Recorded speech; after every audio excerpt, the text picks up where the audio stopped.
మర్రి చెట్టు ధరలో రామసుడు అనే పిల్లి కిందన ఫలితుడు ఎలుక నివసిస్తుంది. ఒకరోజు వేటగాడు వచ్చి చెట్టు కింద వల పన్నుతాడు. నా పాత్ర పేరు కిరాతుడు. నా పాత్ర పేరు చంద్రకుడు.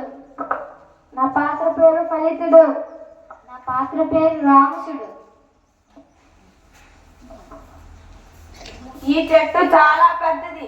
ఇక్కడ వల పన్నితే పిల్లి తప్పకుండా దొరుకుతుంది. నేను ఉదయం వస్తాను.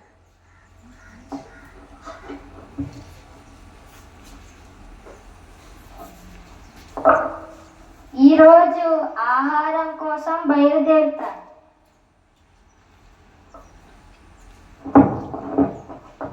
అయ్యో, నేను వలలో చిక్కుకుపోయాను.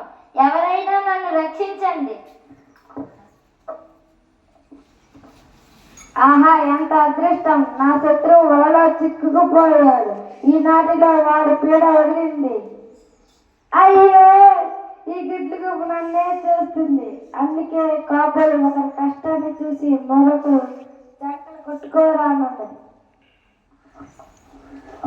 మిత్రమా, జీవితం చివరి దశలలో ఉన్నాను. నీవు చెప్పినట్లే నడుచుకుందాం. నీవు త్యాగబుద్ధితో రక్షించదలిచావు. నీకు కృతజ్ఞతలు.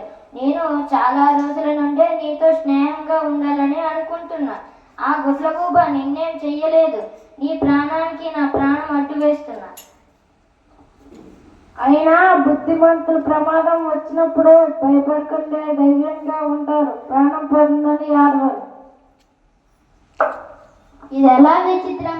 పిల్లి ఎలక ఇంత సంఖ్యంగా మాట్లాడుకుంటున్నాయి. నా పథకం పారదు. మిత్రమా, ఫలితుడా, ఆ కిరాతుడు కాలయుడుములా వస్తున్నాడు. తొందరగా నన్ను రక్షించు.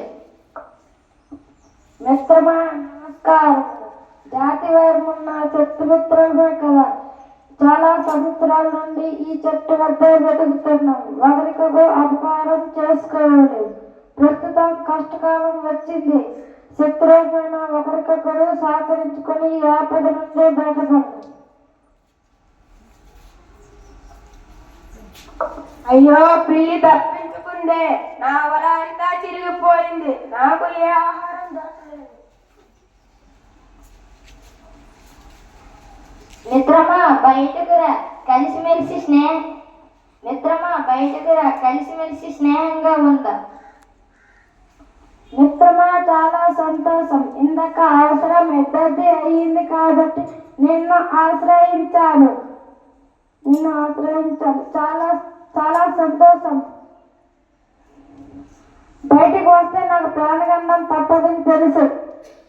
అయ్యో, నాకు ఈరోజు ఆహారం దొరకలేదే.